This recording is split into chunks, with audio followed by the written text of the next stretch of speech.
자, 이제 4, 5세기 초대교회에는 그 삼위일체 논쟁과 그 기독론 논쟁이 벌어지게 됩니다.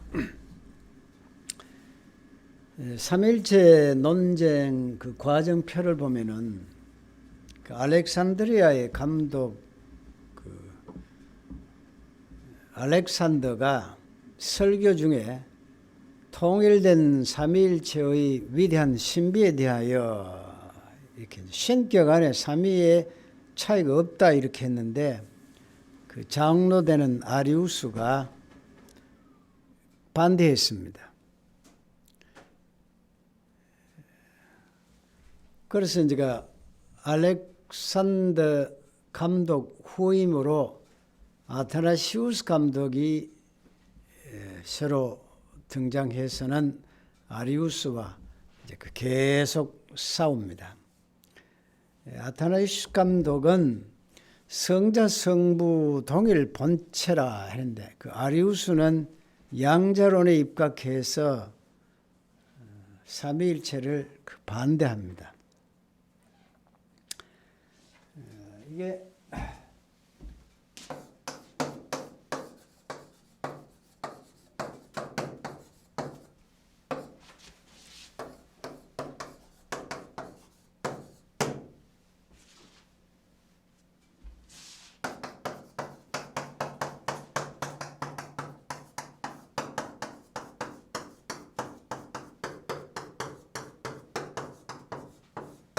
한 몸이다 이렇게 했죠.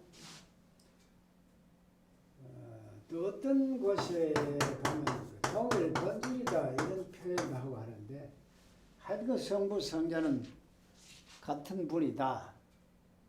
그 아리우스는 그렇지 않다고 합니다. 이제 성자는 성부에 종속되어 있다 하는 오리겐의 입장을 아리우스가 지지합니다. 그 완전한 신이 아니다 하는 거죠. 그리고 양자론을 합니다.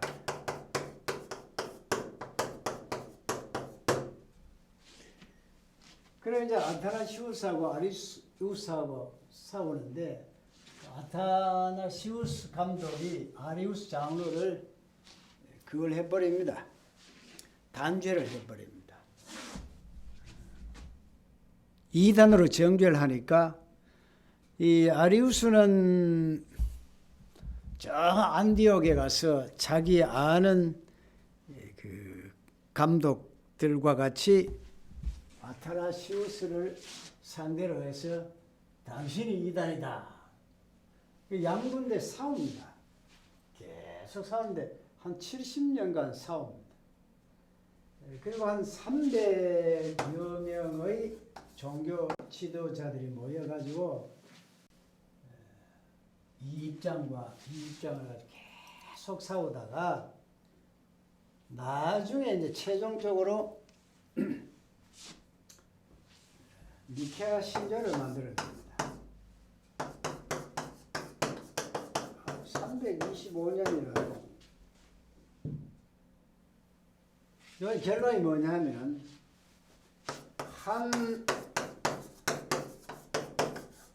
하나님 안에 삼위,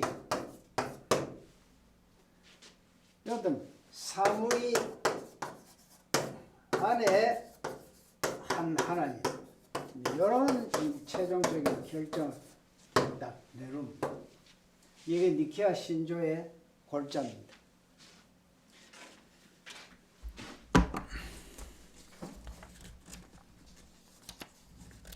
그 복잡한 그 과정은 이게 뭐 정치적인 그것도 참 많습니다. 하여튼 이게 70년에 걸친 논의 끝에 세 인격 안에 한 하나님 안에 세 인격론 이걸 수용하게 되었습니다.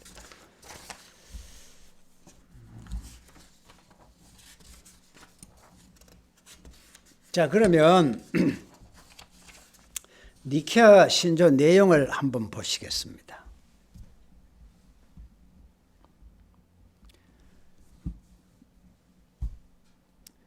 우리는 한 분 하나님을 믿는다.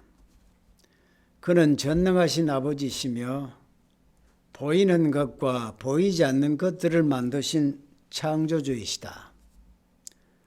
그리고 한 분 우리 주 예수 그리스도를 믿는다. 그는 하나님의 아들이시며 아버지로부터 나신 자이며 독생자이시다. 즉 아버지의 본질로부터 나오신 자로서 하나님으로부터 나오신 하나님이시며 빛으로 나오신 빛이시며 참 하나님으로부터 나오신 참 하나님이시다. 그 요 가지 보면 예수님은 하나님의 아들이시고 예수님은 하나님이시다 하는 이런 이제 고백입니다. 나으신 자이시고 만들어진 자가 아니시다. 아버지와 본질이시며 그를 통해서 하늘에 있는 것이나 땅에 있는 모든 만물이 존재케 되었다.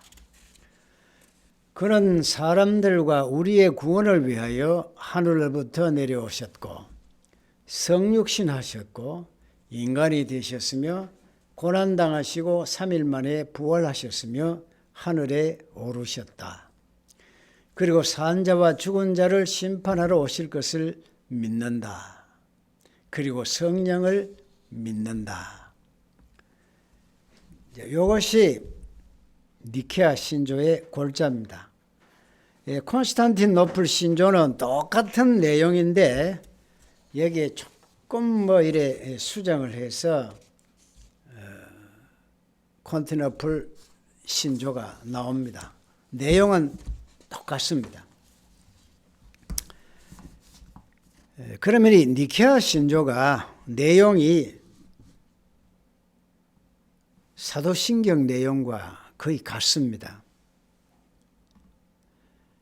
저는 그 교회사를 공부하면서 느낀 것이 이 오랜 기간 동안에 어떤 신조라든지 교리를 확정하는 것은 인간의 노력이 아니고 성령께서 역사하시기 때문에 이 니케아 신조는 물론 거기 정치적인 것이 개입되기는 했어도 최종적인 이런 신조는 변하지 않는다. 시대가 아무리 흘러가도 변치 않는 진리의 고백이다. 이렇게 생각합니다. 그래서 참 귀한 겁니다. 그 다음에 켈케톤 회의는 기독론에 대한 논쟁이었는데 여기 이제 네스토리우스하고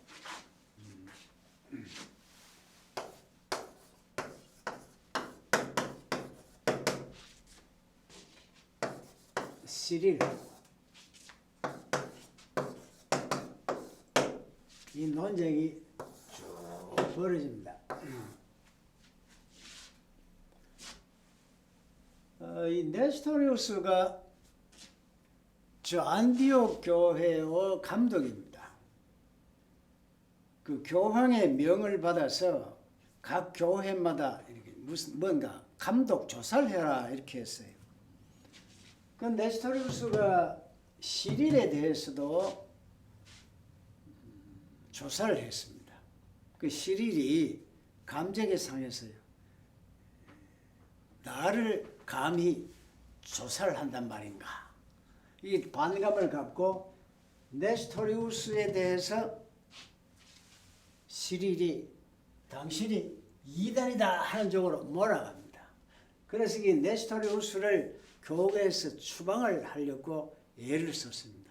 그 중에 시릴이 무엇을 이제 생각했느냐 하면 네스토리우스 입장은 마리아를 부를 때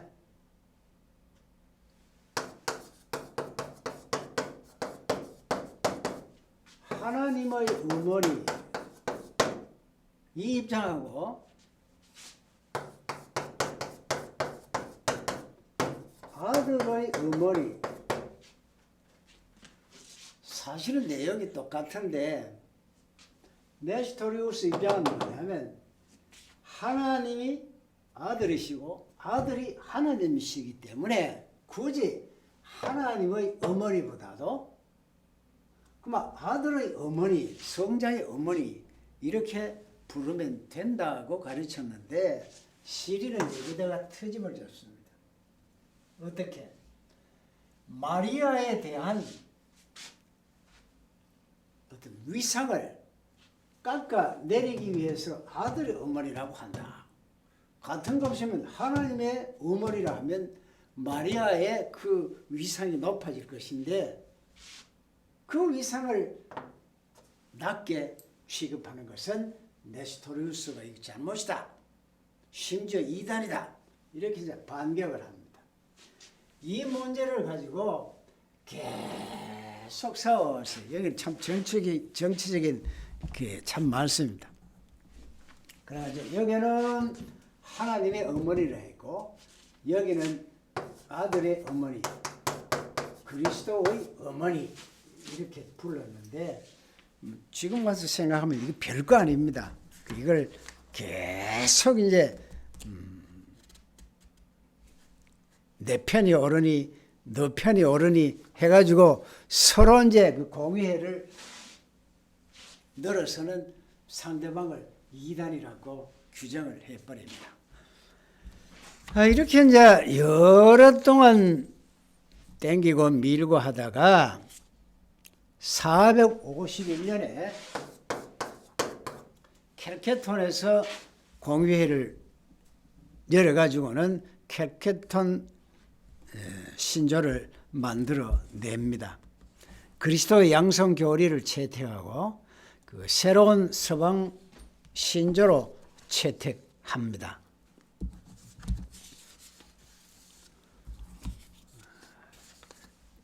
그러면 쭉 넘어와서 그 복잡한 과정은 각자 보시면 되고 켈케톤 신조입니다.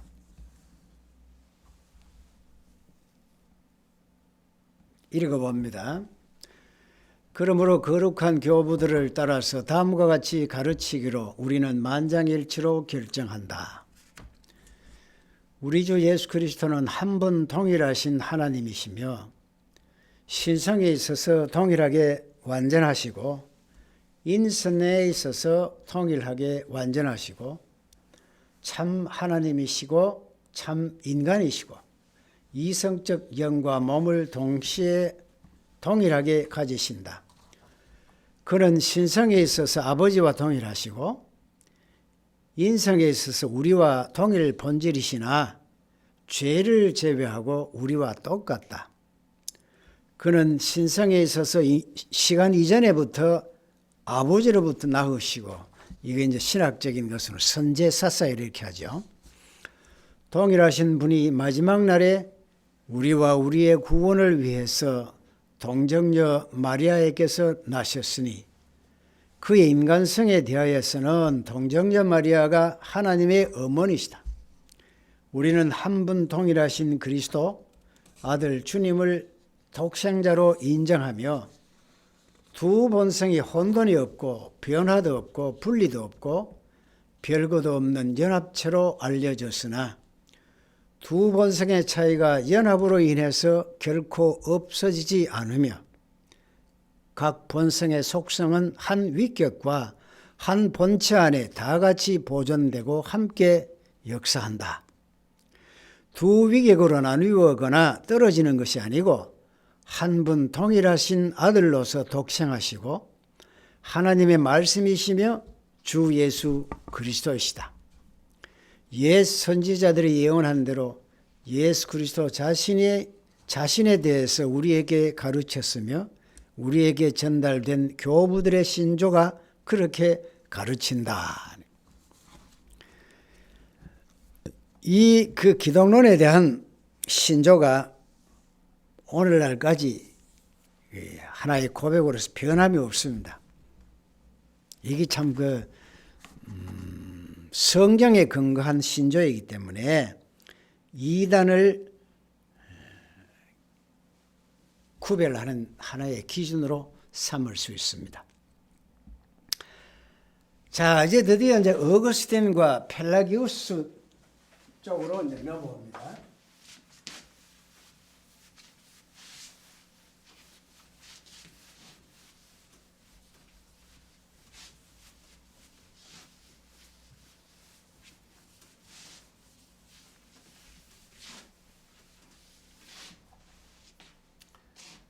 이제 그 초대교회에 이단이 일어났고 그 이단에 대해서 하나의 변증적인 것으로 변증신학자들이 나타났고 1세기 후반에 가면 삼위일체론과 기독론에 대해서 그 하나의 그 기독교 사상이 확립되고 그 다음 이제 어디에 가느냐 하면 구원론입니다.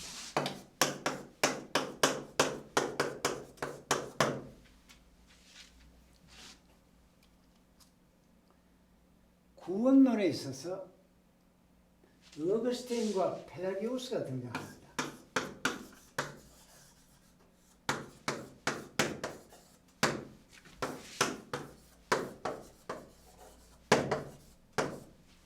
펠라기우스는 영국의 그 수도사입니다. 펠라기우스는 그 당시 시대를 볼 때 너무 그 타락해가 있습니다. 이 타락한 그 민중들을 바로 잡기 위해서는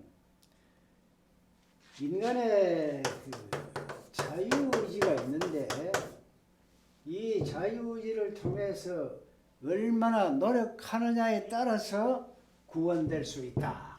행위를 강조하지 않을 수 없었습니다. 원죄가 있는 것이 아니야. 원죄. 죄라는 것은 뭐냐? 백지 상태에 그게 하얀 백지인데 그 백지에다가 다른 뭐 검은 혹은 뭐 붉은 것으로 자꾸 더럽혀지는 이것이 죄지 원죄가 아니다 하는 겁니다. 어거스틴의 입장은 뭐냐면 자유의지가 있는 것이 아니고 인간에게 자유의지가 없다. 노예의지뿐이다. 마르틴 루터에 가면 그 노예의지입니다. 이제 중세 말기 때 오면 그 종교개혁이 1517년에 되는데 이 즈음에 유명한 에라스무스가 있습니다. 그 다음에 이제 루터가 있는데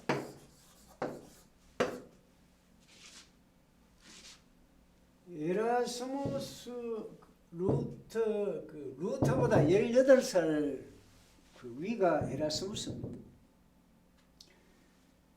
에라스무스가 인문주의 사상가로서 유명합니다. 그 당시에 그 추앙의 대상이었습니다.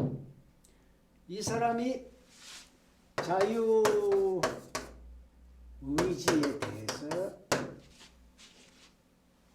책을 냈습니다. 아주 뜨거운 논문인데 루터가 이걸 읽고 나이로 보면 자기의 참 그 대선배지만은 이 논문을 보고 에라스무스는 기독교의 기자도 모르는 신앙이 무엇인가도 모르는 아주 무지한 자이다 하면서 인간에게 무슨 자유의지가 있느냐? 노예의지뿐이야. 하나님의 의지, 하나님의 주권에 하나님의 뜻에 전적으로 의지할 뿐이지 인간의 어떤 자유의지가 있는 것이 아니다. 뭐 구원에 관한 한 구원론이거든요. 이건 완전 타락 원죄를 가진 존재이기 때문에 인간에게는 지가 어떻게 공적을 쌓아서 구원될 수 있는 것이 아니야. 행위가 아니야. 오직 하나님의 은혜 뿐이야. 그리고 이미 지옥 갈 자와 천국 갈 자를 정해놨어. 이게 예정설이 아니고 여기는 만인 구원설을 이야기합니다. 펠라기우스하고 어거스틴은 완전히 다릅니다. 인간의 노력에 의해서 구원될 수 있고 선행을 함으로써 원죄가 아니기 때문에 인간 노력은 안 돼. 오직 하나님 은혜라 해야 돼. 원죄가 있어. 그리고 천국 갈자, 지옥 갈자 그 숫자까지 딱 정해져 있어. 아니야, 누구든지 믿으면 다 구원돼. 이 상반되는 사상이 이 당시에 서로 양립되어 있었습니다.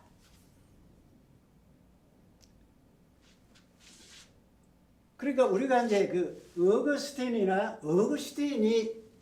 그 얼마나 큰 기독교회사에서 큰 산맥입니다. 어거스틴을 뛰어넘지를 못합니다.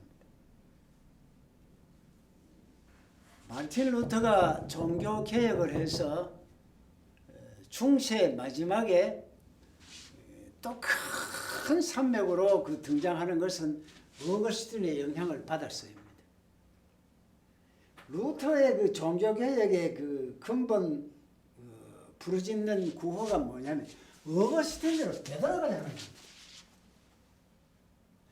그럼 중세 때에 유명한 그 토마스 아퀴나시라든지 이런 등등의 사람들은 뭐를 주장하는가 하면 펠라기우스적인 요소가 참 많습니다. 인간의 의지에 의해서 구원된다. 그리고 이 에라스무스도 이 입장을 가지고 있는데 루터가 자유우지라는 논문에 대해 가지고 아니야 노예 의지뿐이야 하면서 그 노예 의지론이라는 그 논문을 써서 에라스무스를 공박하게 되죠. 자 이제 어거스틴과 펠라기우스의 이런 구원론에 대해서 한참 논쟁을 벌이고 있는데 어거스틴이 그 당시에 아주 영향력 있는 인물이기 때문에 어거스틴의 말 한마디가 곧 진리가 되고 비진리가 되고 이렇게 규정 지었을 정도입니다. 그러면 종교회의에서 펠라기우스는 이단이야 이제 규정을 해버렸습니다. 그래도 사람들의 생각은 펠라기우스적인 이런 요소가 마음에 드는 겁니다. 하나님의 그 은총과 또 인간의 자유의지가 합쳐져서 신인 이게 맞는 인간이 좋아하는 그런 사상이지 오직 은총이라 하는 이것이 마음에 안 듭니다. 그리고 예정설 같은 거 아주 기분 나쁩니다. 펠라기우스를 따르는 자들을 이단이라고 결정했지만은 절대 다수가 이거를 용납할 수가 없죠. 그렇게 양분돼서 사상적으로 막 서로 싸웁니다. 기독교가 국교이기 때문에 이런 사상을 가지고 대립을 하면 사회가 혼란스럽죠. 그래서 이제 등장한 사람이 590년에 그레고리 1세입니다. 교황인데 이 교황은 그 신학적인 그런 안목도 있고 실력도 있고 또 아주 뛰어난 행정 능력도 있고 이런 사람이 가만히 보니까 정치적으로 뭔가 이렇게 통일을 해야 돼, 해결을 해야 되겠거든요. 또 신학적으로 뭔가 하나로 정립을 해야 되겠는데 그래서 이제 그레고리가 등장하고 어거스틴도 지나치고 펠라기우스도 너도 지나쳐 양쪽을 다 인정할 수 있는 교리를 채택합니다. 그것이 바로 신인 협동설의 교리입니다. 캐톨릭의 교리는 이겁니다. 그레고리 1세가 이걸 아주 확립했고 이걸 가톨릭 교리가 되어서 내려오고 있죠. 인간이 노력하고 노력하면 하나님께서 은혜의 손길을 줘서 그래서 구원시킨다.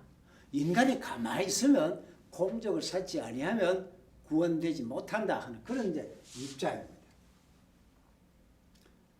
그래서 이제 590년까지를 초대교회라 이렇게 보고 그레고리 교황 이후를 1517년까지를 중세교회라 이렇게 보고 있어요.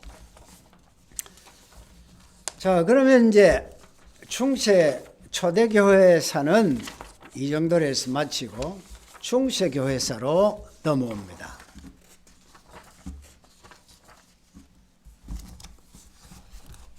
자, 중세교회로 넘어오기 전에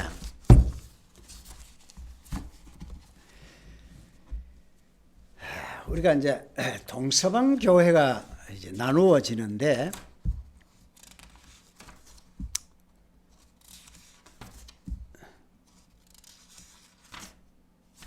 동서방 교회에 대해서 잠시 언급할게요.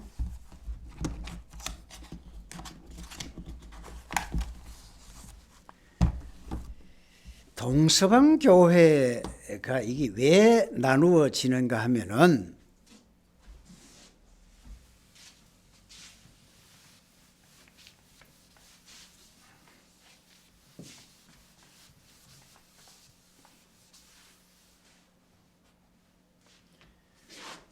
우리가 이제 역사를 유럽의 역사를 크게 나누면 313년에 콘스탄 대제가 기독교를 통일을 하죠. 그 다음에 392년에 국교가 됩니다. 요 중간에 330년에 수도를 그 로마 수도를 콘스탄틴 대제가 자기 이름을 따서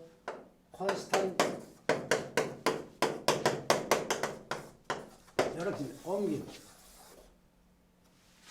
오늘 터키 그 곳입니다. 그러면 유럽의 지도를 보면 터키를 중심으로 해서 이쪽에 소위 그 터키 문화, 콘스탄틴 문화가 여기서 찬란하게 발전되어 나갑니다. 그럼 이쪽이 동쪽이고 이쪽이 이제 서쪽인데 데오도시우스 황제가 죽고 난 후에 그 아들을 한 아들은 동쪽 콘스탄티노플을 중심으로 한 이쪽을 땅을 네가 통치하라 했고 또 한 아들은 서쪽으로 통치하라 이랬습니다. 그러면 자연적으로 동서로 나누어질 수밖에 없습니다. 국교니까 교회도 역시 한 아들을 중심으로 한 동쪽 교회 또 서쪽으로 하는 서쪽 교회 그 동방 교회 서방 교회가 서서히 나누어지게 되지요. 언어 사용을 이쪽은 라틴어를 사용합니다. 원래 이쪽은 터키 쪽은 이란하고 이쪽은 뭐냐면 히브리 그리스어를 사용합니다. 그리고 언어상 아예 그게 되죠. 정치적으로 나누어져서 아예 그걸 하죠.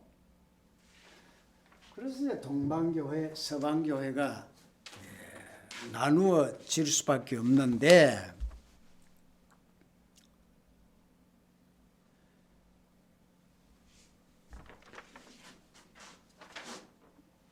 그런데 이제 동서방교회가 지도를 이렇게 보면 저 유럽에서 이렇게 구도 이렇게 돼 있고 요래가 돼 이제 이탈리아 돼 있잖아요. 여기 로마 교황청이 있습니다. 요 이태리 로마를 중심으로 해서 한 80도 가격을 해가지고 딱 자르면 이쪽은 서쪽이고 이쪽은 동쪽이라. 이쪽은 동방교회고 서방교회인데 이쪽에 좀 속한 교회들. 그 뭐냐면 안디옥 교회가 있고 그 알렉산드리아. 이쪽엔 그 로마 카톨릭. 이렇게 크게 동쪽, 서쪽, 동방교회, 서방교회 이렇게 나누어집니다. 이 동방교회의 특징은 상당히 그 말씀에 대한 연구, 그 교리에 대한 연구, 기독교 사상에 대한 것, 이게 동방교회의 하나의 특징이고, 서방교회는 제도, 의식, 실천 이쪽의 그 특징을 나타냅니다. 그리고 나중에 또 가면 서로 성상 문제를 어떻게 할 것이냐 문제가 또 뭐 예수님의 그 요즘부터 사진이지만 그 당시에는 좀 조각을 했으니까 그 성상, 또 베드로의 거룩한 베드로를 성 베드로 하기 때문에 성인이거든요. 그 성상. 요즘 캐톨릭에 가면 그 교회 앞에 마리아상을 해놓고 마리아상 앞에 이렇게 절하고 들어가고 하잖아요. 그게 다 성상인데 성상 숭배를 어떻게 할 것이냐 하는 문제를 가지고 동방교회는 처음에는 성상 숭배를 인정하다가 나중에는 다 두드려 부수고 오직 말씀만이 진리지 성상은 숭배 대상이 아니다. 이렇게 했고 서방교회는 성상 숭배를 그대로 인정을 했어요. 그건 이제 차이가 나죠. 이쪽에는 그 감독들의 결혼을 인정하고 이쪽은 인정을 안 합니다. 수염 기르는 문제를 이쪽은 수염을 길러도 좋다. 이쪽은 수염 기르면 안 된다. 이런 문제. 이 성령은 어디서 나오나 할 때 성부 하나님부터로만 나온다 하는 입장이 동방교회의 입장입니다. 서방교회는 성부와 성자로부터 나온다 하는 입장이 서방교회의 입장입니다. 이래서 서로가 그 입장의 차이가 달라지는데 그 호칭에 있어서 동방교회를 휘랍정교회 혹은 동방정교회라 부르고 서방교회는 라틴 교회라 이렇게 부릅니다.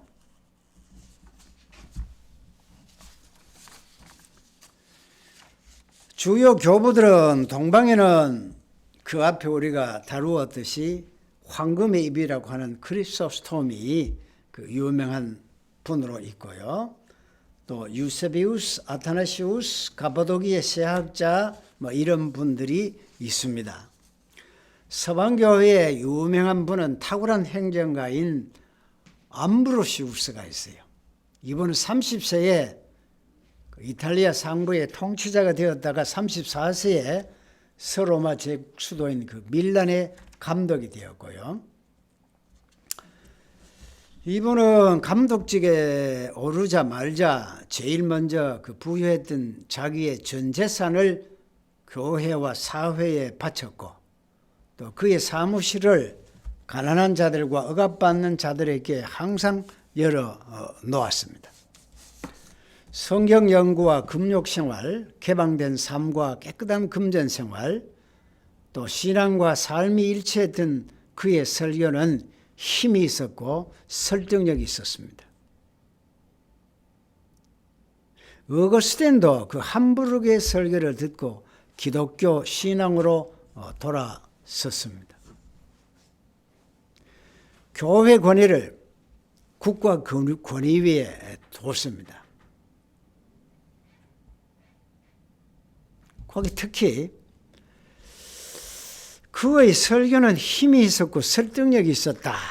이런데 왜 힘이 있고 설득력이 있었나 하면 깨끗한 그 금전 생활과 신앙과 그 삶이 일치했습니다.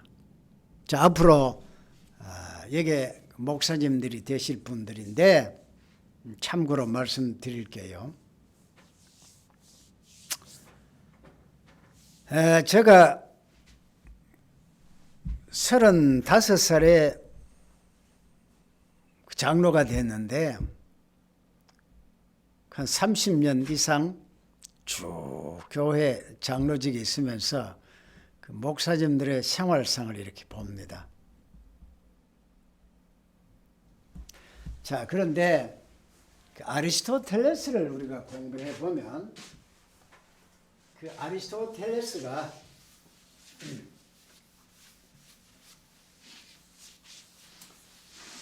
사람을 설득시킬 수 있는 것은 첫째,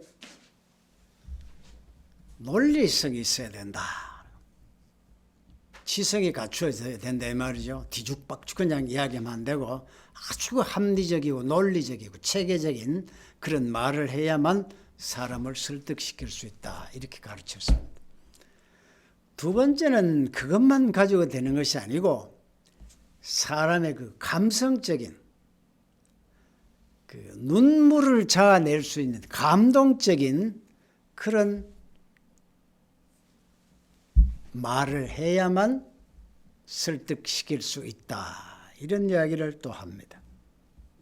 그 다음 세 번째는 그 앞에 논리와 감성적인 요소가 있다고 해서 완전히 사람을 설득시킬 수 있는 것이 아니고 그 사람의 말과 생활이 언행일치가 되어야만 사람을 완전히 설득시킬 수 있다. 이런 중요한 말을 합니다.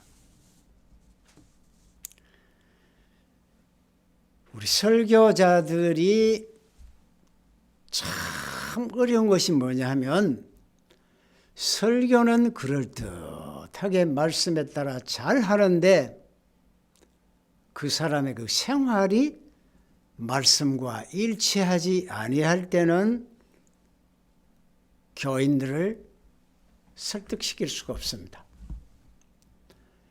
유명한 목사님이 미국의 유명 대학의 신학 박사에다가 아주 공부를 많이 했기 때문에 논리 정연하고 명쾌한 성경 해석으로 설교를 잘 합니다. 그런데 교인들은 그 목사님에 대해서 반감을 갖고 있거든요. 왜냐하면 IMF 때 그 어려울 때 목사는 외제차를 굴립니다. 그러면 그 목사님의 설교를 아무리 잘해도 교인들은 그 목사님의 설교에 대해서 무반응합니다. 우리가 100% 말씀대로 살 수 없지만은 은혜 입은 자로서 믿는 자로서 최소한 말씀대로 살렸고 애쓰고 노력하고 넘어지면 그래도 또 반성하고 말씀대로 살려고 몸부림칠 때 그 모습을 보고 성도들이 그 목사님의 설교에 대해서 힘을 얻고 감동을 받습니다. 비단 목사님뿐 아니고 우리 성도들도 신앙과 삶이 일치되지 아니하면 참 그 성도로서 빛과 소금이 되지 않고 그리스도의 향기와 편지가 될 수 없습니다. 언행 일치가 참 중요합니다. 여기에 탁월한 행정가 암브로시우스가 바로 그 설교에 힘이 있고 설득력이 있다는 것은 그 사람의 생활이 금전 생활이고 또 신앙과 삶이 일치했기 때문입니다. 자, 그리고리 1세입니다. 초대교회가 나온 위대한 지도자고 학자 중에 하나고 최후의 로마 감독이고 또 최초의 중세 교황으로 활동했습니다. 뛰어난 행정 능력과 그 업적으로 가장 위대한 교황 중에 한 사람입니다.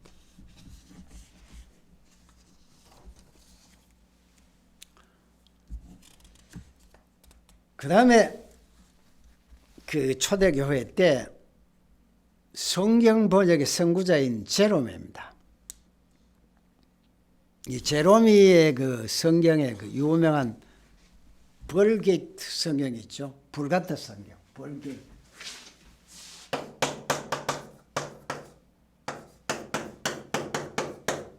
벌게이트 성경. 제롬. 대변 저걸 떠올려야 됩니다. 이건 이제 평생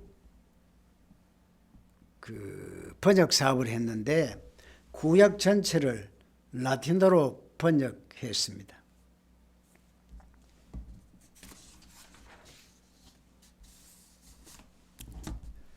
차츰차츰 이제 초대교회는 중세 쪽으로 이동을 하고 있는데 우리가 이제 중세라 하면 이제 수도원 제도가 발전해 갑니다. 그 수도원이 태동하는데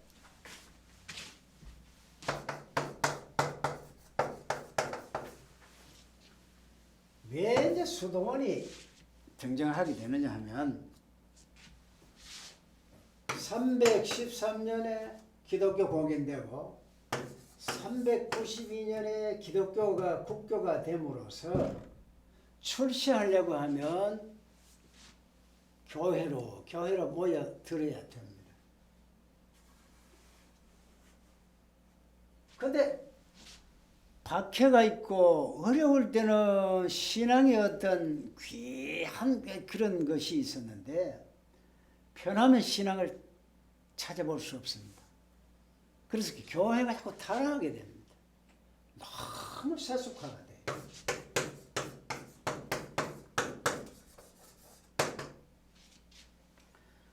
오늘날 기독교가 자꾸 세속화가 됩니다.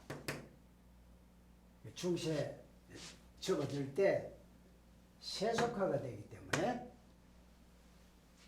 아주 간절한 순수한 신앙생활을 갖고자 하는 분들이 모여서 수도원을 짓고 수도원에서 어떤 청빈한 생활, 경건한 생활, 기도의 생활 이런 것을 요구를 했습니다. 그래서 수도원이 등장했어요.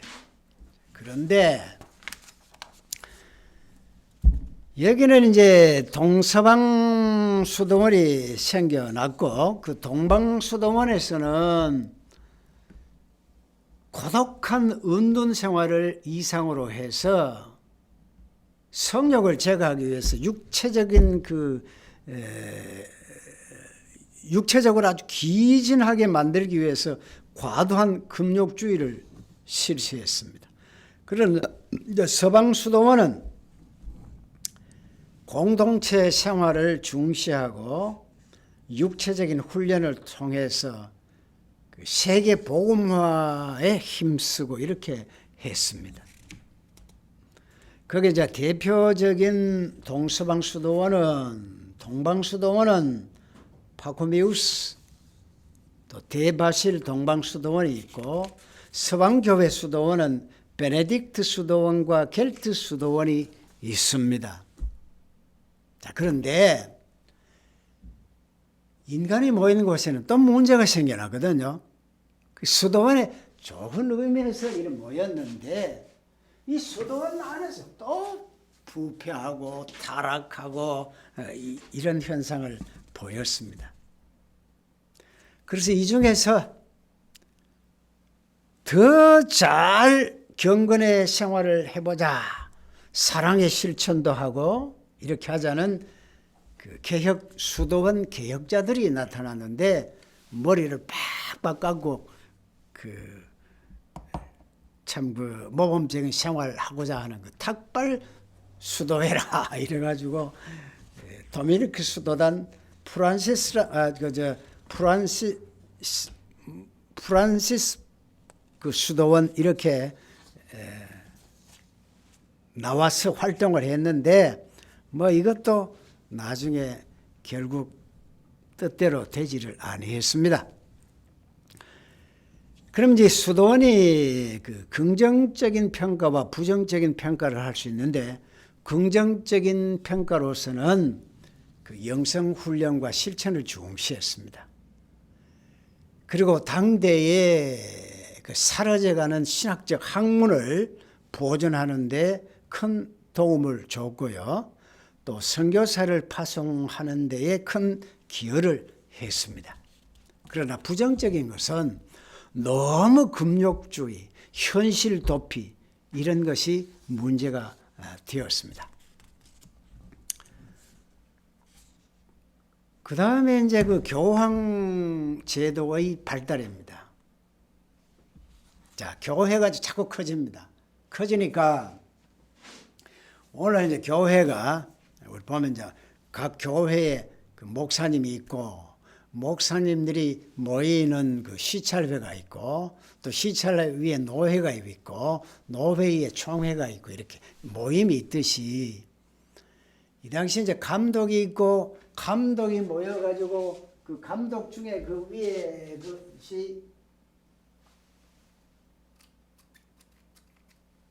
주교단이 있고 여기에 이제 교황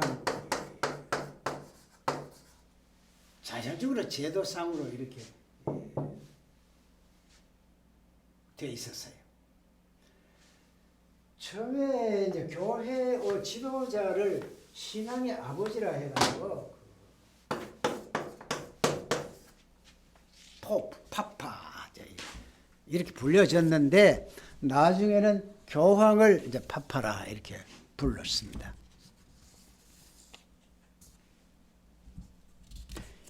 자, 이 교황을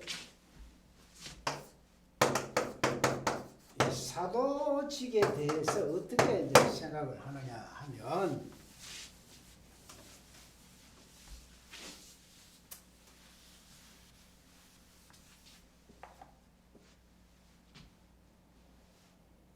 이 사도의 권위를 어떻게 해석을 하느냐 하는 문제인데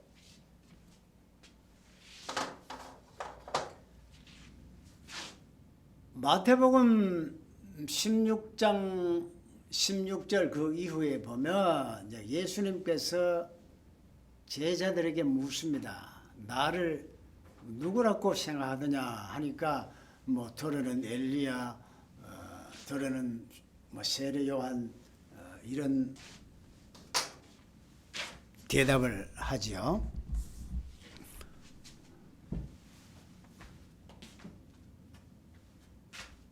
몇 번인데? 50분. 이야, 빨리 가보네. 50분 빨리 가네. 나는 뭐 앞에 이야기하는 나는 뭐 시간 가는지 모르겠네.